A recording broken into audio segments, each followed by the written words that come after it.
میری تقریر کا خلاصہ یہ ہوتا ہے، جو ادھر ادھر بھٹک گئے ہوں ان کو یہ میں پیغام دے کر کے ان کے دلوں میں رچا بسا کر کے جاؤ، اپنا سب کچھ گنبد خضرا کل بھی تھا اور میرے نبی سے میرا رشتہ کل بھی تھا اور بدلا دو گستاخ نبی کو، غیرت سنی زندہ ہے، ان پر مروتنے کا جذبہ کل بھی تھا اور بس یہی ہمارا پیغام ہے۔ لبیک یا رسول اللہ، لبیک لبیک لبیک یا رسول اللہ، لبیک یا رسول اللہ، لبیک لبیک لبیک یا رسول اللہ، لبیک لبیک لبیک یا رسول اللہ، لبیک۔ میرے عزیزوں،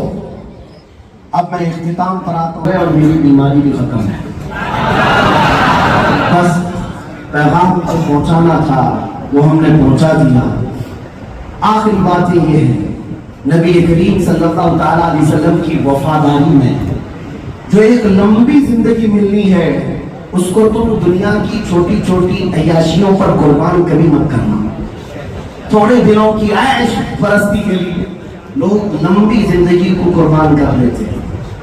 آج نوجوانوں کو ایسا لگتا ہے کہ ابھی ابھی جوانی آئی، ہمیں تھوڑا فیشن کر لینا، ہماری اپنی لائف ہے، ہمیں انجوائے کرنے کا، ابھی تو شادی بھی نہیں ہوئی۔ میرے عزیزوں، تاریخ کے اوراق کو پلٹ کر کے دیکھو، مدینہ طیبہ میں وہ حضرت حنظلہ جن کی آج شادی ہوئی، رات کو جنگ کا بگل بج گیا، نبی پاک صلی اللہ علیہ وسلم احد کے میدان میں جا رہے تھے، آواز کانوں میں پڑ گئی آج کے دولہا کی، اور اپنی بیوی کو بستر پر چھوڑ دیا، الوداع کہا اور جنگ میں شریک ہو گئے، اور شہید بھی ہو گئے جن کو فرشتوں نے غسل دیا تھا۔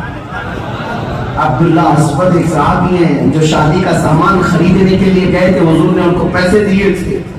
اچانک بازار میں آواز آئی کہ کفار و مشرکین کی طرف سے مدینے پر حملہ ہے، صحابہ رسول اللہ کے ساتھ جا رہے ہیں۔ یہ صحابی جو شادی کا سامان خریدنے گئے تھے وہ جنگ کا سامان خریدنے لگے، جتنے پیسے تھے سب کا انہوں نے ڈھال خریدا، تلوار خریدی، زرہ خریدی، لوہے کے کپڑے خرید لیے اور پھر جنگ میں آ گئے۔ آپ کو پتا ہے وہ اتنی بہادری کے ساتھ لڑ رہے، جس کی شادی ہونا ہے 2 دن بعد وہ میدان جنگ میں آیا ہے۔ نبی پاک صلی اللہ علیہ وسلم دیکھ کر کے صحابہ سے پوچھنے لگے یہ کون ہے، نیا نیا دکھتا ہے، تم پہچانتے ہو اس کو؟ صحابہ نے غور سے ان کو آگے پیچھے سے دیکھا، وہ اتنے غریب صحابی تھے، ان کے پاس ایک چاقو بھی کبھی نہیں ہوتی تھی، ہتھیار نام کی کوئی چیز نہیں ہوتی، آج پورے ہتھیار سے لیس ہیں۔ صحابہ کہتے ہیں ہم تو نہیں پہچان رہے، یہ کوئی اجنبی آیا ہے باہر سے، ہم نے شریک ہوا ہے۔ حضور پاک صلی اللہ علیہ وسلم فرماتے ہیں اے صحابہ تم نہیں پہچان رہے، اس کی کالی ٹہنیوں سے میں پہچان رہا ہوں، وہ عبداللہ اسود ہے، آج میں نے اس کو شادی کے لیے پیسے دیے تھے، انہوں نے شادی کے سامان کی بجائے سامان جنگ خرید لیا اور شریک ہو گئے، اور پورے جنگ کے گھمسان گر جانے کے بعد اس عبداللہ اسود کی گردن کو بھی شہید کیا گیا تھا، وہ شہید ہو گئے۔ جب نبی پاک صلی اللہ علیہ وسلم خود چل کر کے میدان میں آئے اور ان کے سر کو اپنی گود پہ رکھا اور ان کے چہرے سے پوری مٹی کو، گرد و غبار کو صاف کیا اپنے ہاتھوں سے، اور قرآن کی آیت پڑھی تھی من المؤمنین رجال صدقوا ما عاهدوا اللہ علیہ، یہ انہی لوگوں کے لیے آیت آئی ہے، مومنین میں سے کچھ ایسے مرد ہیں جنہوں نے اللہ سے کیا ہوا وعدہ پورا کر دکھایا۔ عزیزان گرامی اوقات، اگر کوئی یہ کہتا ہے بھی ہماری جوانی ہے، جوانی ہی تو کام کی ہے، کل جوانی میں عبادت، پھر بڑھاپا کس نے دیکھا ہے، اور جوان کی 2 رکعت بوڑھے کی 100 رکعت سے افضل ہے، اس لیے جو نفس امارہ سے لڑ کر کے آتا ہے، ہزاروں خواہشات کو ترک کر کے آتا ہے، اور انقلاب جو ہے جوانوں سے آتا ہے، اور ایک جوان بھی کھڑا ہو گیا تو میرے عزیزوں انقلاب آئے۔ اب آپ سوچتے ہوں گے بار بار یہ کھڑے ہونے کی بات کیا ہے، کھڑے تو ہو جائیں گے، کھڑے ہونے کا مطلب یہ نہیں ہے کہ تم ہتھیار لے کر کھڑے ہو جاؤ، کھڑے ہونے کا مطلب یہ ہے میاں یہ ساری طاقتیں جس کو آپ سمجھتے ہیں کہ تلوار، بندوق، بارود، جس سے لوگوں کو آج ڈر لگتا ہے، میں اس کا قائل نہیں ہوں آپ کے لیے، میں یہ کہہ رہا ہوں عشق رسول کی دولت ایسی ہے کہ اگر تم اس میں سما گئے تو تمہارا چلنا پھرنا بھی لوگوں کے لیے، بعض لوگوں کے لیے مشکل بن جائے گا۔ ہم نے دیکھا ہے 4 سال پہلے ویل چیئر پر بیٹھ کر آتا ہے ایک خادم حسین،